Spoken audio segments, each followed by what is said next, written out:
Coming up in Access episode 71, Tomb Raider is our game of the week. There's all the latest news in PlayStation Briefing, a roundup of this week's best content on the store, we hunt for real-world GTA 5 locations in bonus level, and meet Bikeace Julian DuPont in Access All Areas. Before signing out by putting Crysis 3's combat tech to the test.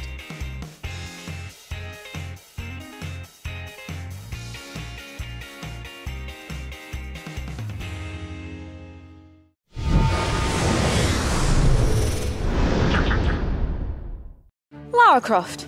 Say the name and I guarantee you're thinking about twin pistols, tiny hot pants, and epic... epic adventures. Well, in this latest outing by Ms. Croft, she's swapped the thigh pistols for a bow, the pants for sensible khakis, and the adventure, well, that's still as epic as ever. Also, when I said the latest outing, what I actually meant was the first. You see, developer Crystal Dynamics has taken us back to the beginning of Lara's illustrious archaeology career, so we can see how the young, naive teenager became the kick-ass adventurer we know and love. I hate tombs. Yeah, hold on to that thought. The tomb, in this case, is in fact a mysterious Japanese island that Lara and chums have become shipwrecked on. As if that isn't bad enough, the place seems to be inhabited by a murderous cult who like stringing people upside down and making happy bone shrines. Nice. And this is where Lara's journey into womanhood begins. Yes, well, let's hope we don't become murderers too. Self-defense. More defense. Please. Go to hell. Ew. But it's not all shooty gun. There's plenty of wildlife to murderize too, and it's pretty essential that you do.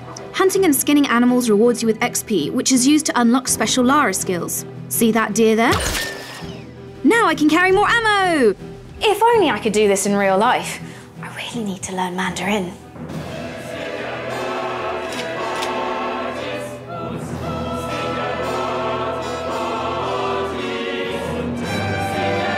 Oh, fine, have it your way. By collecting salvage, see smashing up boxes or rummaging through lock crates, you can upgrade your weapons, making you even better at savaging the wildlife. Hello, Mr. Wolf.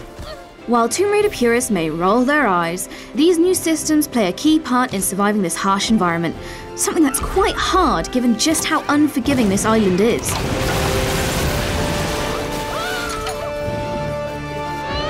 Oh, yikes. I'll be honest, I don't even know how Lara's still up and running. I can't even handle a bump to the knee without taking a sick day. Oh,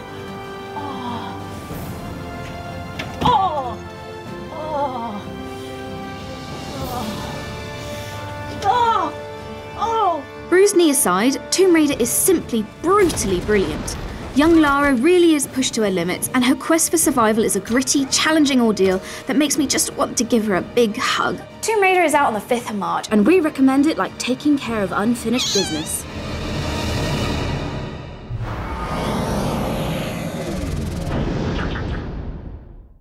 At ease, new soldiers, it's time for this week's PlayStation Briefing. Still top of the agenda buzz-wise is last week's big announcement. Here's how the team reacted to the news.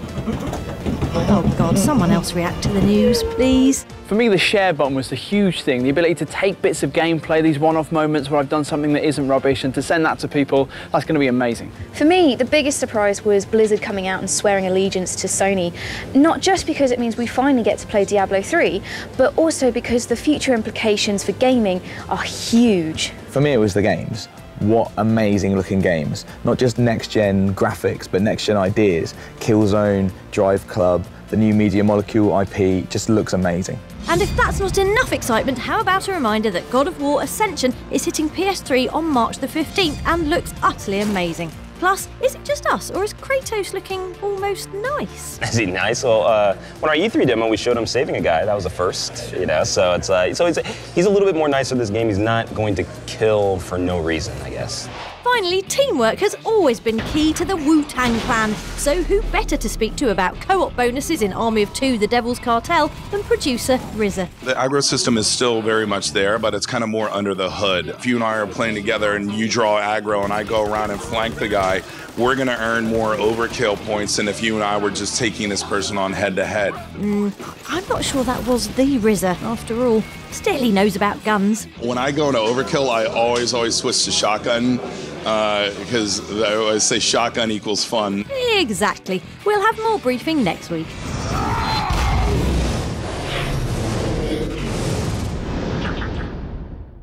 Ready the pipes, Mother. Let's take a look at everything worth downloading in this week's On the Store.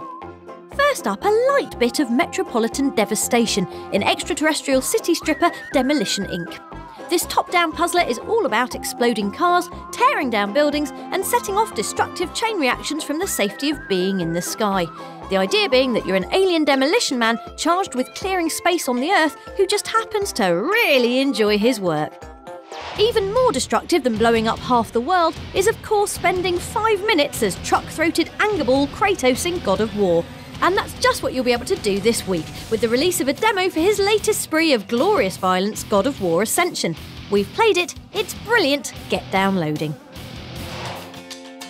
On very much the opposite side of the cute/catastrophic divide is Little Big Planet 2 Extras Edition, a repackaging of the awesome creative platformer that's stuffed with brilliant DLC, like the cross-controller pack for PS Vita hookups, the Move pack with extra content designed for the Move motion controller, as well as the amazing Muppets Premium level kit, and a ton of costume packs. It's the biggest, cutest version of LBP2 ever, and you can get it right now. And finally, arriving on PS3 this week to the celebratory noise of AK-47s fired into the sky and swear words you didn't even know existed, is the Black Ops 2 Revolution map pack, the first of the game's planned course of DLC that includes 4 new regular maps and a zombie-specific map too. And you thought you were bored of war. That's all for now. We'll have more from the store next time.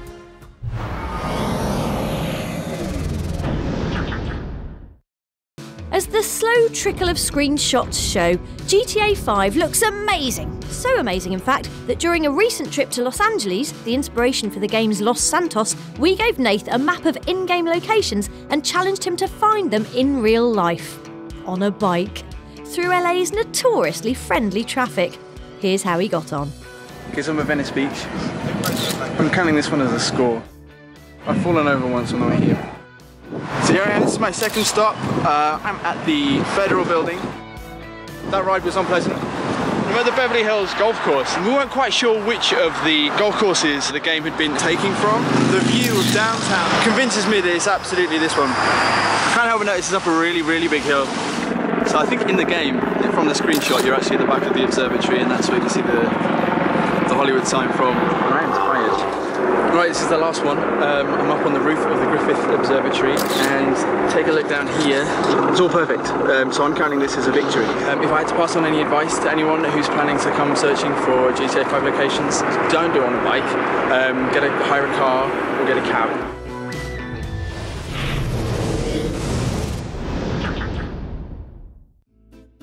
It's safe to say the area we're accessing in this week's Access All Areas is not one we'd normally associate with either PS3 or extreme sports, what with it being the underbelly of a Parisian car park. Seeing as how both bike-hopping madman Julien Dupont and Urban Trial Freestyle on PS3 and PS Vita were there, however, we went along anyway to chat bikes, soak up the atmosphere, which was mostly petrol fumes, and watch Julien perform an impossible 360-degree backflip. Shut up, Julien. I could do that anytime I wanted. We then spoke to the man himself about his involvement with Urban Trial Freestyle and also his career as a death-defying loon. The first time I rode, I was 10 years old. It gave me a feeling of great happiness and freedom. I could go anywhere with trials. It was obviously the sport for me. J'ai eu quelques soucis un peu avec la police, comme à Mexico. The police are always stopping me because I go too fast. I had some trouble with the police in Mexico, but I paid them off and it was fine. He's not allowed to do that on the street. He basically invented that sport. It's completely outlaw. So basically I said, come on board, we want you to be involved in the game, level design, customization of bikes, etc. And he said, fine, let's do it. A lot of ideas for the environments, for the background came from his movies. We were inspired. We did something and then sent to him so he could watch and give us some creative criticism or feedback. Urban Trial Freestyle is inspired by the videos I used to make, and it's a pleasure to be the ambassador of the video game. A massive thanks to Julien, Paul and Wojciech. And remember, you can get your hands on Urban Trial Freestyle on both PS3 and PS Vita right now, and we strongly recommend you do.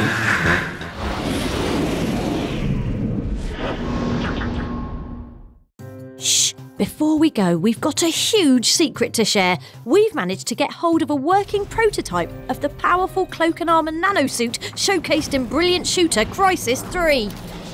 Oh, OK, it's just a snuggly onesie, really. It's something we forgot to tell Rob.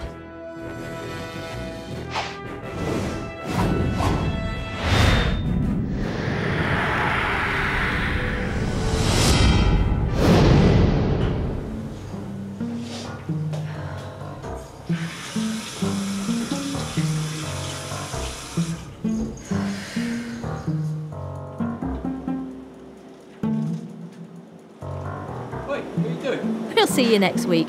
But will we see Rob? Hey, Rob. Morning, Rob. Yes. Yes, we will. You idiot. That's all for Access this week. Hit the giant red button to subscribe to all our regular episodes and extra features. And if you enjoyed this week's show, don't forget to comment and like us. Like us!